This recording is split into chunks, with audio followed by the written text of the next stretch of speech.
আজিৰ সভাত আমাৰ মাজত উপস্থিত তেজপুৰ লোকসভা সমষ্টিৰ সন্মানীয় সাংসদ পল্লৱলোচন দাস ডাঙৰীয়া, বৰছলা সমষ্টিৰ সন্মানীয় বিধায়ক গণেশ লিম্বু ডাঙৰীয়া, মঞ্চত উপবিষ্ট ভাৰতীয় জনতা পাৰ্টিৰ শোণিতপুৰ জিলাৰ সভাপতি তুলসী বৰঠাকুৰ ডাঙৰীয়া, আজিৰ সভাত উপস্থিত আমাৰ জ্যেষ্ঠ কাৰ্যকৰ্তাসকল, আই মাতৃসকল আৰু যুৱক যুৱতী বন্ধু বান্ধৱীসকল, কলেজ পাতিব নালাগে, চৰকাৰে নিজে আহি কলেজ স্থাপন কৰিব।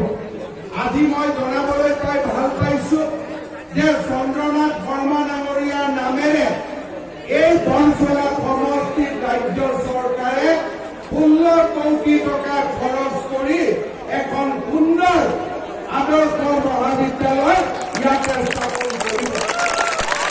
এই মহাবিদ্যালয়ত আপোনালোকে ধুমধামে থাকি আৰ্টছ পঢ়িব পাৰিব, ছায়েন্স পঢ়িব পাৰিব আৰু ইয়াতে হোষ্টেলো থাকিব, ছোৱালীৰ হোষ্টেলো থাকিব, ল'ৰা হোষ্টেলো থাকিব, প্ৰশাসনিক ভৱনো থাকিব আৰু প্ৰথম দিনৰ পৰাই অধ্যাপক অধ্যাপিকাসকলে চৰকাৰৰ দৰমহা প্ৰথম দিনাৰ পৰাই তেওঁলোকে লাভ কৰিব। অৰ্থাৎ ইয়াত কোনো ভেঞ্চাৰ পদ্ধতি নাথাকিব। প্ৰথম দিনৰ পৰাই আমি এখন চৰকাৰী কলেজ পাম। আজি আমাৰ শোণিতপুৰ জিলাত প্ৰথমবাৰৰ বাবে আমি তেনেকুৱা এখন কলেজ স্থাপন কৰিবলৈ সিদ্ধান্ত লৈছো আৰু বৰছলাতে আমি এই স্থান আমি নিৰ্বাচন কৰিছো। মই ভাবো স্থানীয় বিধায়ক মহোদয়ৰ প্ৰচেষ্টাত আৰু আপোনালোকৰ সহযোগিতাত এই বৰছলাত আজি আমি স্থাপন কৰা এই মহাবিদ্যালয়খন অতি এটা সুন্দৰ অনুষ্ঠানলৈ ৰূপান্তৰিত হ'ব আৰু বৰছলা সমষ্টিৰ ৰাইজক জ্ঞান আৰু প্ৰজ্ঞাৰ আলোকৰে আলোকিত কৰিব। শ্ৰদ্ধা ৰাইজ, আমাৰ চৰকাৰ অহাৰ পিছত শিক্ষা দীক্ষাৰ ক্ষেত্ৰত আমি আটাইতকৈ গুৰুত্ব দিছিলো। আগত যিবিলাক চৰকাৰ আছিলে তেওঁলোকে ৰাইজক অকণমান ধুতি এটা কম্বল দিয়ে নিজৰ দায়িত্ব সামৰিছিলে। কিন্তু আজি আমি যদি অকল শিক্ষাৰ খণ্ডতে চাই তেতিয়াহ'লে দেখিব যে প্ৰত্যেকজন ল'ৰা ছোৱালীক আজি আমি কলেজত বিনামূলীয়া এডমিশ্যনৰ সুবিধা দিছো।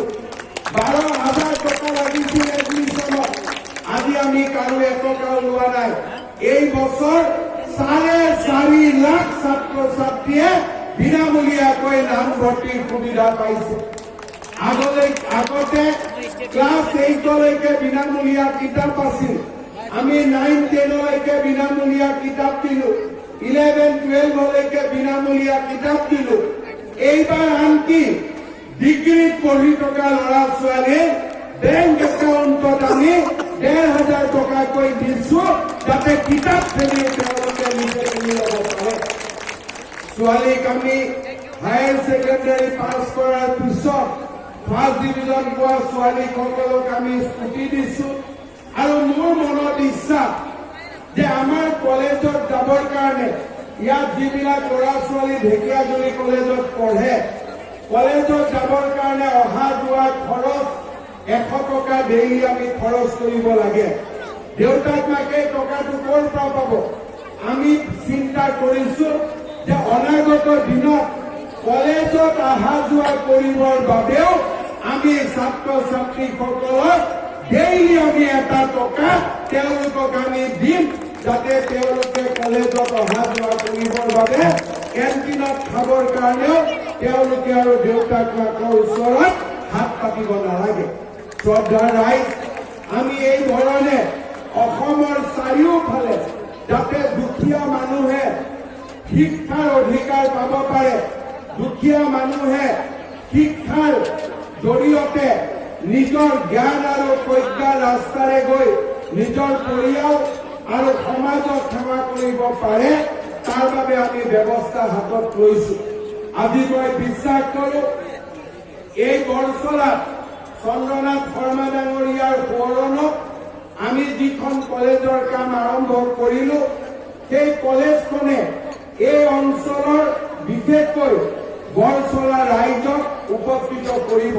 মই আপোনালোকক প্ৰতিশ্ৰুতি দিছো যে 18 মাহৰ ভিতৰত এই কলেজৰ নিৰ্মাণ আমি সম্পূৰ্ণ কৰি যাতে আপোনালোকে এডমিশ্যন পাব পাৰে তাৰ বাবে আমি ব্যৱস্থা কৰি দিম। মই আজি সভাত বহু দীঘলীয়াকৈ নকওঁ, আপোনালোকে 2টা বজাৰ পৰা বহি আছে, ৰাতিপুৱাৰ পৰা 11টাৰ পৰা 12টাৰ পৰা বহি আছে।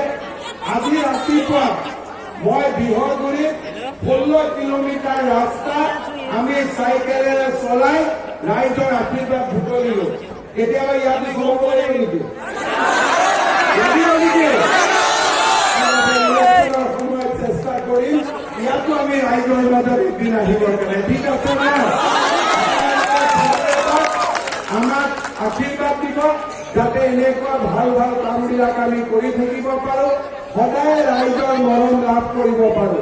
আজি এই যে সুন্দৰ কামটো হ'ল, এই কামটোৰ বাবে আমাৰ সাংসদ পল্লৱ লোচন দাস ডাঙৰীয়া আৰু বিধায়ক গণেশ লিম্বু ডাঙৰীয়াই বহুত চেষ্টা কৰিছিল। মই ৰাইজক অনুৰোধ কৰিম এটা দীঘলীয়া হাত চাপৰিৰে এই 2গৰাকী নেতাৰ প্ৰতি